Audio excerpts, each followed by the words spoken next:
আমি যখন আমার বেডরুমে ঢুকলাম তখন দেখলাম আমার স্ত্রী অন্য একজনের সাথে কম্বলের ভেতর শরীর খেলায় মেতে উঠেছে। আমার জীবনে এমন একটা দৃশ্য আমাকে দেখতে হবে সেটা আমি আগে ভাবতে পারিনি। আমার স্ত্রীকে এই অবস্থায় অন্য পুরুষের সাথে দেখে খুব রাগ হচ্ছে, কিন্তু আমি কিছুই বলতে পারছি না। তার কারণ আমি একজন অক্ষম পুরুষ, তাই শরীরের সুখ নিতে আমার স্ত্রী অন্য একজনের সাথে আমার ঘরে প্রবেশ করেছে। তাদের দৃষ্টি আকর্ষণ করতে আমি একটু কাশি দিলাম। কম্বল সরিয়ে তারা আমাকে দেখে একটু উঠে বসলো হাসি মুখে। আরে শাহিদ ভাই, আসেন বসেন, আপনারই তো ঘর, আপনার বিছানা, আপনার বউ। আমার স্ত্রীর শরীরে কোনো কাপড় নেই, তাকে এই অবস্থায় অন্য পুরুষের সাথে দেখে আমি সহ্য করতে পারছি না। কি হলো সাহেব, তুমি আজকে একটু তাড়াতাড়ি চলে এসেছো মনে হচ্ছে। আচ্ছা ঠিক আছে, তুমি বাহিরে বসো, আমাদেরকে আর 5 মিনিট সময় দাও, কেমন?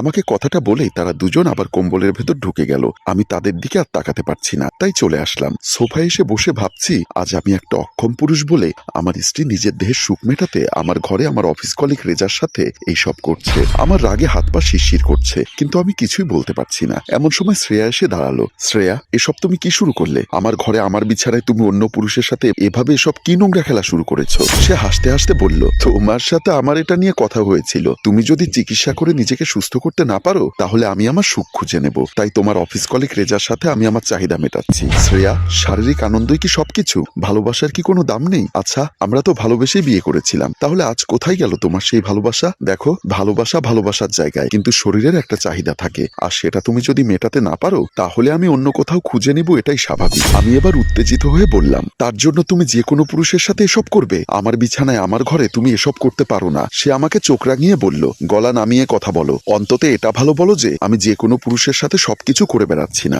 শুধু একজনকেই বেছে নিয়েছি। সে আমাদের প্রাইভেসি রক্ষা করবে। সে তো আর কাউকে বলতে যাচ্ছে না, তাই লোকে জানবে না তুমি যে একটা অক্ষম পুরুষ। শ্রেয়া এত বড় বড় কথাগুলো আমাকে বলে আমার হৃদয়টা ভেঙে চুরমার করে দিয়ে চলে গেল আমার সামনে থেকে। রাতে খাবার সাজিয়ে অপেক্ষা করতে করতে কখন ঘুমিয়ে গেছি টেবিলে বসেই আমি জানি না। হঠাৎ হাসাহাসির শব্দে ঘুম ভাঙলে আমি তাকিয়ে দেখলাম শ্রেয়া রেজার সাথে ঘরে ঢুকলো। আমি তাদের কাছে এগিয়ে গেলাম। আমাকে দেখে বলল, ও আজকে আমার সাথে রুমে থাকবে, তুমি সোফায় ঘুমিয়ে যাও। আমি রেজার হাত ধরে বললাম, এক্ষুনি বাসা থেকে বেরিয়ে যাবি, না হলে কিন্তু ভালো হবে না। রেজা একটা বাঁকা হাসি দিয়ে বলল, আমি তো নিজের ইচ্ছায় আসিনি শাহেদ ভাই, তোমার স্ত্রীকে তো তুমি সুখ দিতে পারো না, তাই সেই সুখের খোঁজে মেয়েটা হাহাকার করে বেড়াচ্ছিল। আমি তো একটু সাহায্য করছি মাত্র। আমাকে তোমার স্ত্রী এনেছে, যা বলার তাকে বলো। আমি ওর গালে একটা চট দিয়ে বললাম, এক্ষুনি বেরিয়ে যা, না গেলে আমি কিন্তু পুলিশ ডাকবো। শাহেদ আমার দিকে কিভাবে যেন একটা তাকিয়ে বেরিয়ে গেল। সে বলল, তোমার সাহস তো কম না, তুমি ওর গায়ে হাত তুললে কেন? আমি ওর চুলের মুঠি ধরে বললাম, শুধু ওর গায়ে হাত তুলেছি, এবার দেখ তোর অবস্থা কি করি। একটা অক্ষম পুরুষ কি বার করতে পারবি? কথাটা শুনে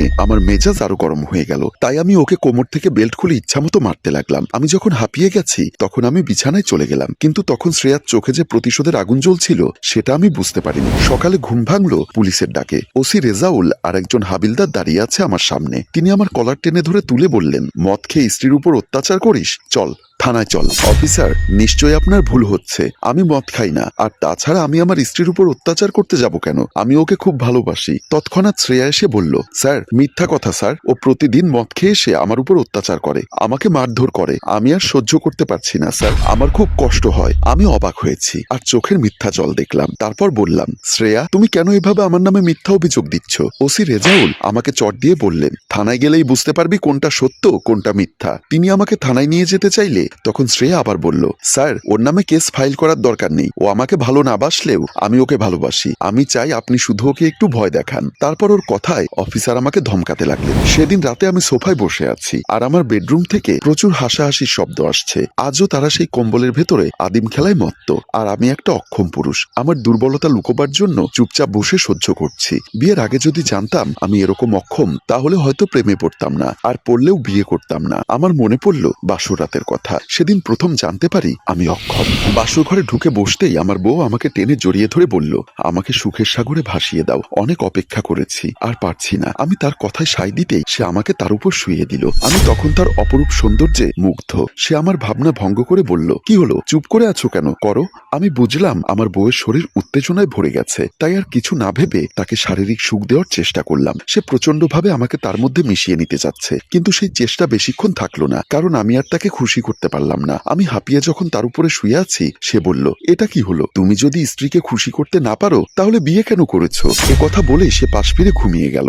আমার সেদিন নিজেকে খুব অসহায় লেগেছিল। একজন পুরুষ সারাদিন অক্লান্ত পরিশ্রম করে যত কষ্ট করেই সংসার টিকিয়ে রাখুক না কেন, দিন শেষে বিছানায় তার পারফরমেন্স কেমন সেটা দিয়েই তাকে বিচার করা হয়। সেদিন হারে হারে বুঝে গেলাম। ব্যাস, এরপর থেকে আরো কয়েকবার চেষ্টা করেও আমি স্ত্রীকে খুশি করতে পারিনি। তাই ডাক্তারের রিপোর্ট হাতে পেয়ে আমার কাছে এসেছে। আমাকে বলল, তুমি যেহেতু আমাকে কখনো খুশি করতে পারবে না, আমি তোমার সাথে থাকতে পারবো না। শ্রেয়া, আমি তোমাকে ভালোবাসি আর তুমিও আমাকে ভালোবাসো। আমাকে ছাড়া তুমি কিভাবে থাকতে পারবে? থাকতে হবে, কারণ আমি মা হতে চাই। শ্রেয়া, এতিমখানায় কত ফুটফুটে বাচ্চা আছে যারা মা বাবার আদর পায় না। আমরা কি তাদের কাউকে নিয়ে আসতে পারি না? সেটা পারি, কিন্তু আমার শরীরের কি হবে? তাহলে কি আমার শরীরের সুখ মেটানোর জন্য কাউকে নিয়ে আসবো? সেদিন ওর কথায় প্রচন্ড ধাক্কা খেলাম। ঠিক আছে, তুমি তাহলে আমাকে সম্মতি দাও। আমি একজনকে পছন্দ করে বেছে নিচ্ছি যে আমার চাহিদা পূরণ করে দেবে। আমি তোমার বউ হয়ে থাকবো, কেউ আমার দুর্বলতার কথা জানবে না। আমি আর কিছু ভাবতে পারছি না। আমি সিদ্ধান্ত নিয়ে ফেলেছি যে মানুষ শুধুমাত্র আমার দুর্বলতার কথা জানতে পেরে আমাকে এভাবে ছেড়ে নিজের সুখ খুঁজে নিতে পারে। সে আর যাই হোক,